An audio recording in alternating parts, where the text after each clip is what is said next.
Hey guys, so today I want to talk a little bit about some of these content scanning bills that continually seem to be appearing, even when shot down the first time.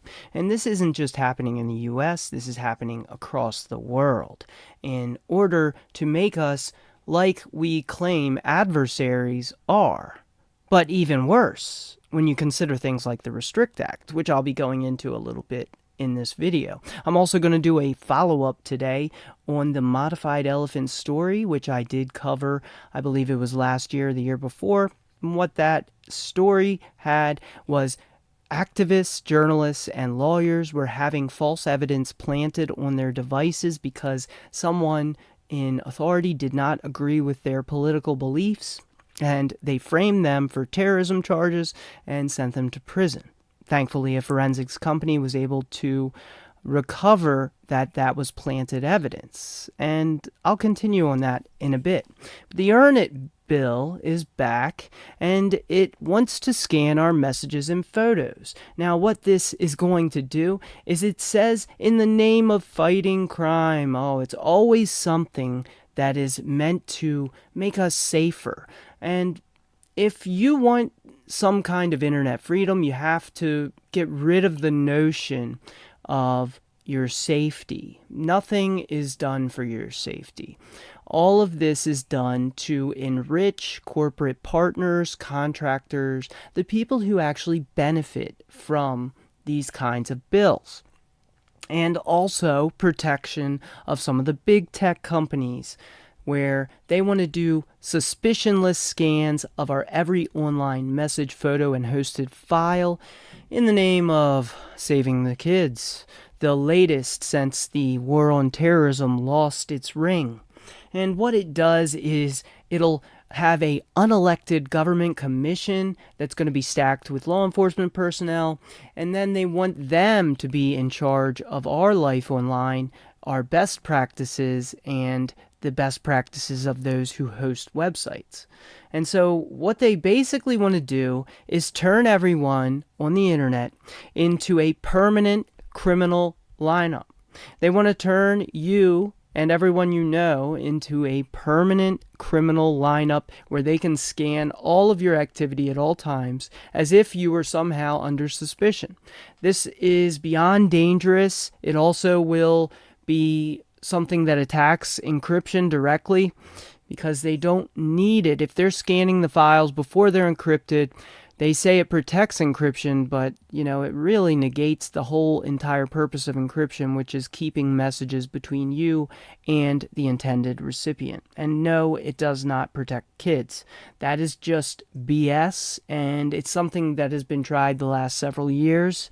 It is a weakness in many where they are willing to give up their rights if they believe it somehow is going to protect kids. It's not going to protect kids. I can tell you that right off the bat. And not only that, the Earn It bill, we also have chat control, which is a really serious bill in the European Union. They want to scan all of your apps and files for so-called content that could harm kids. Once again, surprise, surprise, it's to, quote, protect the kids. Now, even 66% of minors don't want their messages scanned automatically to protect them. Imagine that. We also have the Stop CSAM Act, which is another problematic bill here.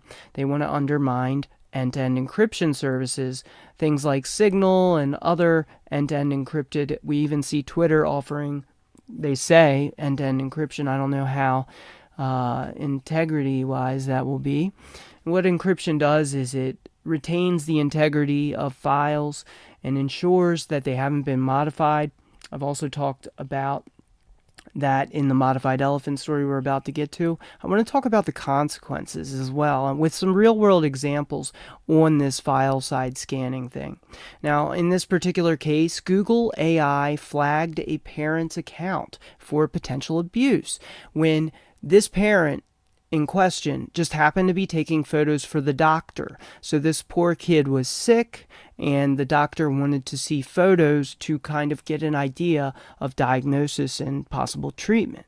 Well, what happened to this father? Well, now he had his name and his whole reputation reported to the police for this. Even though everything he did was completely innocent, he did nothing wrong, but because of the fact that they're using this AI scanning, that parent became a suspect in a criminal case. That's just one example. There's many more. If there are content scanning and reporting of files, in this particular instance, in one part of the world, revenge porn is being used to silence dissidents and journalists/activists. And so they are actually using the personal files of these individuals in order to expose them in more than one way, in order to intimidate them into silence. This can happen anywhere in the world. There are corporations who do not follow the law. We should not be entrusting our personal devices and files in the hands of these major billion-dollar corporations who would love nothing more than to gain a little more control, a little more power over their bottom line. And that's just what this does. It can also silence people who dare to critique them. It's the most dangerous thing I can think of is to give up our encryption. It's one of the last bastions of freedom, free speech, and the ability to freely express ourselves to one another without prying eyes. As you can see, serious problem there. And we're going to go over the ModifiedElephant follow-up now. So we also talked about the Restrict Act. I'll talk about that in a moment. Now, the ModifiedElephant story, I encourage you to check this out. It's public on the blog. You can check out all the public posts there at buymeacoffee.com/politictech/posts. And I have a video as well. You can find it on my channel or on the blog. What this story occurred in India area, and what happened was those who were journalists and lawyers and activists were being targeted to be framed. So what they did was they actually planted false evidence on their devices, and they used that to then bring them to prison to trial for terrorism charges. So these people were being framed, not just with a petty crime, but with actual terrorism charges. Very, very serious charges. And I wanted to do a bit of a follow-up here to talk a little bit about what happened to one of these individuals. And how encryption, I also cover how encryption can protect you from this, because what encryption does is it maintains the integrity of your files. So if your files are encrypted, they can't be modified. That means evidence that is false cannot be planted on them. That means that if these files were encrypted with strong encryption without backdoors, that's another key point. We cannot ever allow encryption backdoors because that would allow planted evidence, much like this ModifiedElephant story. And in this case, I want to send a thank you to EchoScar for this particular follow-up. They had replied in January 2023 about Swami. He was a Indian priest who was caught up in this ModifiedElephant story. False information planted on his computer. So they framed this Indian priest with incriminating files, completely fabricated evidence in order to send him to prison, to intimidate him, to silence him. Doing the same with journalists and lawyers and activists. Very serious stuff. You know, especially when you look at the fact that this guy, he died. So this individual who had incriminating evidence planted on his devices, he was sent to prison and he died. His family will never see him again. And that just brings to light how serious encryption is, how maintaining backdoor-free encryption, we have to fight for that. We have to keep standing up for backdoor-free encryption, because it's going to be a fight. As we see with these stories, it's a multi-pronged attack around the world. Different nations are all trying to create encryption backdoors. They're trying to do bypasses of encryption by doing client-side scanning. All of this is something that if we want to maintain our human rights, if we want our basic dignity of privacy, if we want our human autonomy to remain intact, we have to fight and stand up for our basic human right to privacy. It is seriously important. And when you look at, the fact that some of these file scanning systems could be used if they took files off these journalists' phones. They can use that to blackmail them. They can completely silence stories before they even start. So I kind of wanted to do this follow-up on the Modified Elephant and also talk about some of the problematic bills today. And of course I'm going to have more tutorials coming up, but I did want to cover that. I also want to go over really quick, if you want to follow me over on Mastodon. Now you can also follow me on Twitter, but I'm noticing some of my posts are disappearing.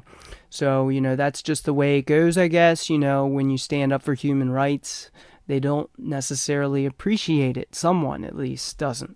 Make sure to follow the blog, guys.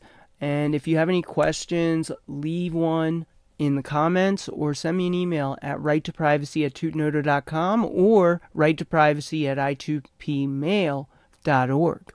And you can check out my own tutorial that I created for everyone on the public blog.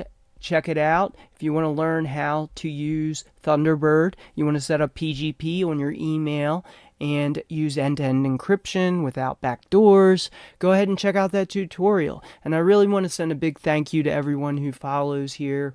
Really appreciate everyone who's taken the time to follow, to share these posts and videos, and I really appreciate your support in sharing that.